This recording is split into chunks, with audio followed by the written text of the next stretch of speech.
Nuzvid seeds company Suryapet జిల్లా ఆత్మకూరు గ్రామంలో నిర్వహించిన మెగా ఫీల్డ్ విజిట్లో వనజీవి రామయ్య ముఖ్య అతిథిగా పాల్గొన్నారు. నూజివీడు సీడ్స్ నూతనంగా ఆవిష్కరించిన సన్నరకం వరి విత్తనం NP 93599 సంధ్యను పొలాల్లో సాగు చేసి రైతులు లబ్ధి పొందాలని ఆయన సూచించారు.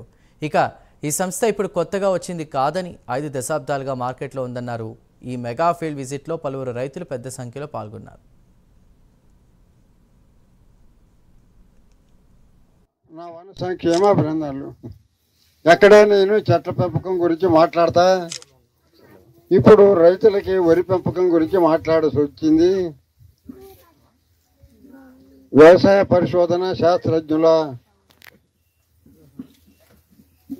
శ్రమ ఫలితంగా రైతులకు మేలు చేయాలని కొత్త వంగడాలు కనిపెడతారు. వారు ఏదో ఇప్పుడు పుట్టకొచ్చింది కాదు, 50 సంవత్సరాల అనుభవం కలిగిన న్యూజివీడు సీడ్ సంస్థ వారి మాటల్ని అవగాహన చేసుకొని వారి మీద భరోసా ఉంచి ఈ సన్న రకం వరి వంగడాన్ని సాగు చేసి రైతులు లబ్ధి పొందాలని నా యొక్క ప్రార్థన.